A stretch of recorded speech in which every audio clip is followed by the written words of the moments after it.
Le Grand Matin Sud Radio, 7h-9h, Jean-Jacques Bourdin. Vous avez la parole sur Sud Radio, comme Sabine, qui est à Gignac, dans l'Hérault, qui est une auditrice fidèle et que je salue. Bonjour Sabine. Oui, bonjour. Bonne année à vous, Monsieur Bourdin. Je suis ravi de vous entendre. Moi aussi, Sabine. Vraiment ravi. Ravi. Alors, on le disait avec Jean-François Aquili, François Bayrou a fait du Bayrou. Alors, il a fait du bayrou, il a fait de la flûte et du pipeau.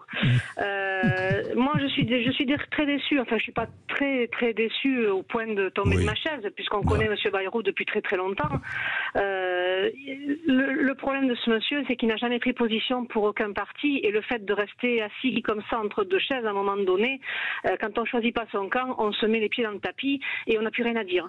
Voilà. Donc j'ai perdu 1h30 de ma vie hier pour pas grand-chose, et avoir plus de questions que de réponses. Bon, qu'est-ce que vous posez comme question? La première question, la question essentielle pour vous, Sabine. La réforme des retraites, l'abrogation de la loi, j'étais dans la rue et j'y serai encore s'il fallait, parce que c'est une horreur quand on a commencé jeune, et le bout du tunnel on ne le voit pas. Donc voilà, moi c'est la réforme des retraites en priorité. Bon, vous ne croyez pas à la réunion des partenaires sociaux qui vont essayer de revoir cette réforme? Je crois que même si on trouvait la solution qui solutionne le tout, on sera quand même renvoyé chacun dos à dos et il ne se passera rien. Et la réforme Borne, on l'aura encore dans la tête pendant plusieurs années et je pense que c'est pas terminé. Voilà, donc je n'y crois pas du tout. C'est pas qu'on s'entendra pas, c'est que même si on s'entend, on nous prouvera par A plus B que les caisses sont en train de couler, que l'argent il n'y en a plus et qu'il faut aller en chercher. Donc il faudra travailler de plus en plus tard.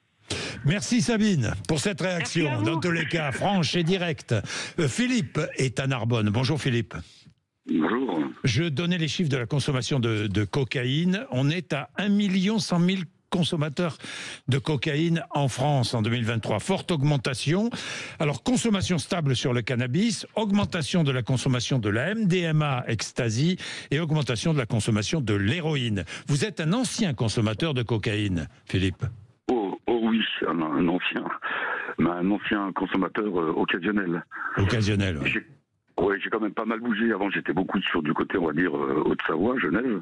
Oui. Donc là, avec une facilité déconcertante, vous en trouvez dans toutes les couches de métier. Hein. Oui, on en trouve partout. J'en ai trouvé quand on est restaurateur. Voilà, c'est-à-dire les serveurs, les cuisiniers, pour tenir souvent les cadences. Mais c'est surtout festif. Et ça touche vraiment tous les milieux, sans exception. Vous en avez consommé combien de temps, hein, Philippe? J'en ai consommé 15 ans. 15 ans? 15 ans. Les conséquences Écoutez, moi j'ai pas eu trop de conséquences. Alors ça coûte un peu de l'argent, mais le problème c'est que vous vous retrouvez en soirée et vous vous retrouvez qu'avec des gens qui consomment. Oui. Vous n'avez pas, à l'époque il n'y avait pas une discothèque, il n'y avait pas une soirée où il n'y en avait pas. C'est devenu d'une banalité affligeante. Là maintenant je suis dans l'Aude, je suis dans un petit village, même dans les petits villages vous en trouvez de partout. Ça c'est démocratique, la drogue du riche comme on appelle, hein, c'est festif. Les gens sont désinhibés, ont envie d'oublier, de faire la fête, de faire des projets, donc ils prennent ça. Et ce qui m'ennuie moi le plus, c'est qu'on associe très souvent, on parle souvent de drogue et on met toujours le cannabis avec. Et ça me dérange énormément. C'est pas parce qu'on fume du cannabis qu'on tombe automatiquement dans la drogue dure. Oui, bien sûr. Parce que la cocaïne est une drogue dure, il faut le dire. Ce n'est pas une drogue de fête, c'est une drogue dure et dangereuse. Disons-le, hein, Philippe. C'est une drogue dure et dangereuse, mais c'est surtout une drogue psychologique. C'est les personnes qui ont des problèmes, on va dire, qui sont un peu faibles psychologiquement, c'est une drogue qu'il faut absolument pas prendre. C'est une catastrophe. C'est pas un manque physique, c'est un manque psychologique. Merci Philippe pour ce témoignage. Merci, un avertissement. Vous êtes un ancien consommateur. Il est 8h, vous êtes sur Sud Radio.